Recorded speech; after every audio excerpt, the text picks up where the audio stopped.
religious texts, maps, and ancient code, all pointing to the possible existence of time travel. We have it for you. Let's get into it. The Dresden Codex is one of the oldest and most important surviving Maya manuscripts, dating back to the 11th or 12th century. It's full of astronomical knowledge. There are all these detailed charts of the cycles of the moon, planets, mainly Venus, and it's all very precise. As most of us know, the Maya were able to predict solar and lunar eclipses with pretty incredible accuracy for the time. And one of the most impressive parts of the Dresden Codex is its Venus tables. These tables detail the cycles of Venus with such accuracy that it led to some wondering, well, how? Was it something they were able to figure out completely on their own?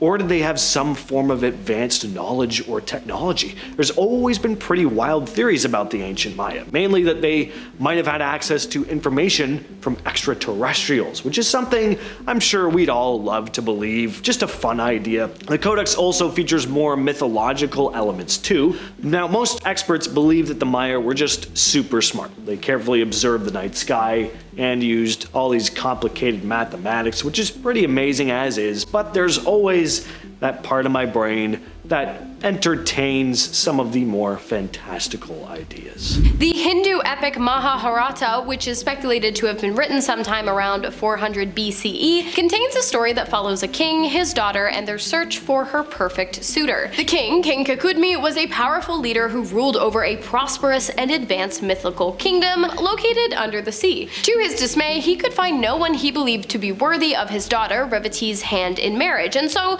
the two set out to seek the advice of the Hindu god Brahma. When they arrived, Brahma was listening to a musical performance, so the king and his daughter waited patiently for the music to end before asking Brahma who should marry the king's daughter. The king told the god that he had searched for many princes and had seen a good many too, but none were to his liking. The god laughed and informed the king, "O king, the princes that you thought would become the groom of your daughter all died. Their sons and grandsons and their friends have all passed away." Brahma then goes on to explain how time moves differently on different planes of existence, and that the time the pair had spent waiting for the music to end, although it felt like mere minutes to them, was actually 27 Chaturyungas, one Chaturyunga being 4.32 million solar years. And according to the story, Brahma was right. When the pair returned to Earth, everything they once knew was gone, as though they had jumped forward through time unknowingly and completely by mistake. While this might sound like nothing more than a story, which to be fair, it likely is,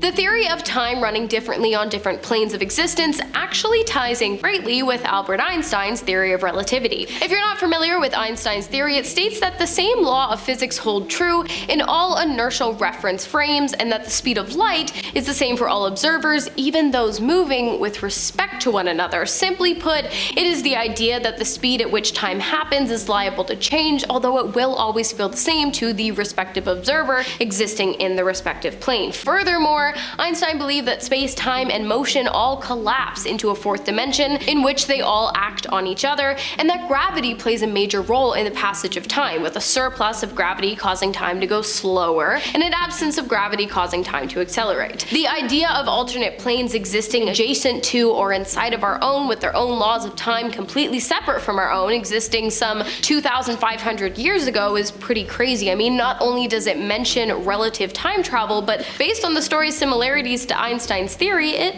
might just prove it as well. Nostradamus, born in 1503, is best known for his book Les Prophéties, which is packed with all these mysterious predictions about the future. The book is made up of short, cryptic verses called quatrains, some of which seem eerily accurate to events that would end up unfolding long after the book was written. For example, some people think his writings predicted events like the French Revolution, the rise of Napoleon, even the September 11th attacks. Now, some of his writing is very cryptic and very open to interpretation, for sure, but there are others that do seem pretty uncanny, especially when you look back with the benefit of hindsight. And Nostradamus wasn't just some wacky guy rambling on a street corner. He was a well-read scholar. He was very smart, but some people even think he might have had special insight into the future, some sort of hidden knowledge, like that he maybe had access to time travel. Again, fun to think about. The Rohonc Codex is a very odd manuscript that's been confusing scholars ever since it was first discovered in Hungary in the early 19th century. No one has been able to decipher its text or fully understand what it's trying to get across. It uses a script that doesn't match any known language, ancient or modern.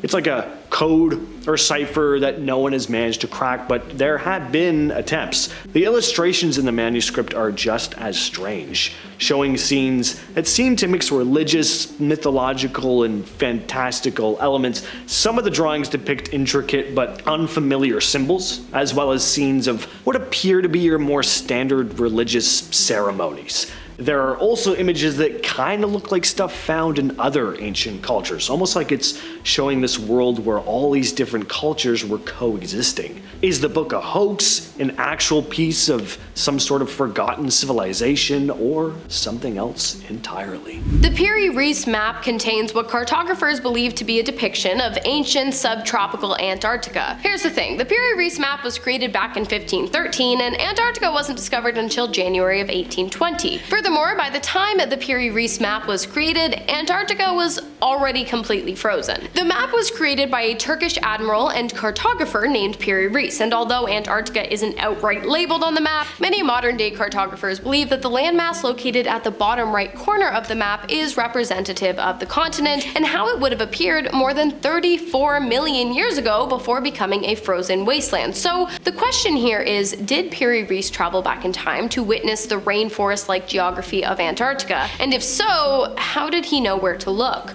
Or perhaps more likely, did he travel forward in time to learn this all from modern-day cartographers and geologists? Unfortunately, at the moment, we only have a small fraction of the ancient relic that is the Piri Reis Map, but hopefully one day we will be able to locate the missing pieces, which might help paint a clearer picture on the subject. However, it's also possible we never find them, and it remains a mystery forever. The Alexander Romance is a collection of tales and legends about Alexander the Great that have been told and retold many times. There are tons of versions of these stories dating back to the Middle Ages.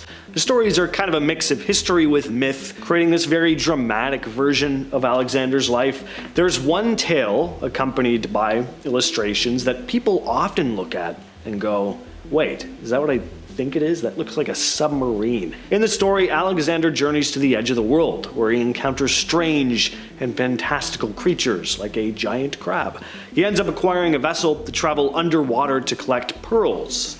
Again, there are many versions, but in one, he asks for a mighty barrel of white glass, beautiful as no one had ever seen before, which he uses to travel under the water. The illustrations from the time look almost like something you could expect to see in a science fiction story, rather than a medieval piece of mythology. So it's certainly interesting, but did Alexander, as great as he was, ever actually set foot in an ancient submarine and dive underwater? Probably not. This is one of the more embellished or straight up fictional stories, but could it have been inspired by something people at the time had seen that they just didn't fully understand? The ancient Indian text Ramayana described the gods getting around in flying chariots known as Rothans, but of course, flying gods are really nothing new, so let's talk about another aspect of the ancient text, the Pushpaka Vimana, an aerial vehicle described as a large, superb aerial chariot that could fly at great speeds and carry a large number of passengers inside of it.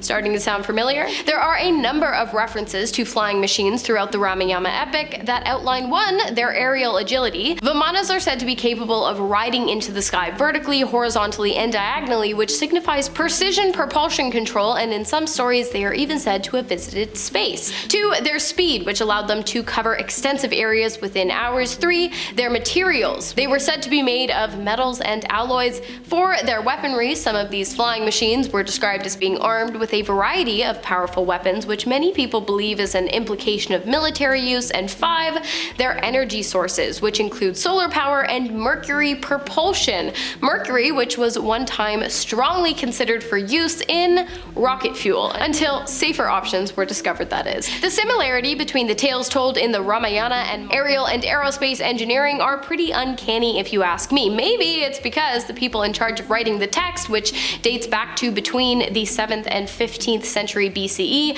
knew what was coming in the future, and they wanted to be some of the first ones to document the inventions. The Voynich Manuscript is one of the biggest mysteries in the world of really old books. It's a handwritten piece from the early 15th century, but its language and even most of the illustrations inside make absolutely no sense, at least from what historians and archaeologists can tell. It's filled with weird symbols and drawings that no one can understand or translate. It's like the writer just invented an entirely new alphabet. On top of that, the book is full of all these weird illustrations. There are drawings of plants that don't exist, odd diagrams, and bizarre figures. Some of the images are so weird that they look like they're from another world. People have tried everything to figure out what this manuscript really means. Cryptographers, linguists, even computer experts have attempted to explain it, and there are some very plausible explanations, but no definitive ones. There's even a theory that the manuscript might have been a 15th century prank or piece of offbeat comedy intentionally written to confuse people. Others think it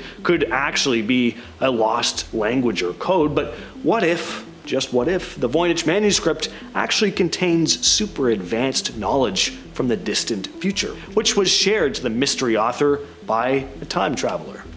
That's probably the most likely explanation. I've solved it. Homer's Iliad, which was written around the 8th century BCE, doesn't predict robots or AI in the modern sense. However, there are some intriguing elements that can be interpreted as early interpretations of artificial beings and intelligent mechanisms. One example of this is the myth of Hephaestus, the god of fire and craftsmanship who created automata, self-operating mechanical beings. Hephaestus fashioned mechanical servants out of gold, designed to assist him in his workshop. These golden beings could move and perform tasks on their own, kind of like the super creepy AI robots we see today. One servant in particular, created by Hephaestus, was Talos, a mechanical device cast in bronze designed to act and think like a human being. Talos was said to be the protector of the island of Crete, able to move around the island and attack intruders. In the end, he was defeated, but only after his opponent removed the nail from his heel that was keeping his life force inside of him. Or in other words, they hit the kill switch. Again, sound familiar? All right, with all that said, I've been your host, James. I've been your host, Hannah. See you last week.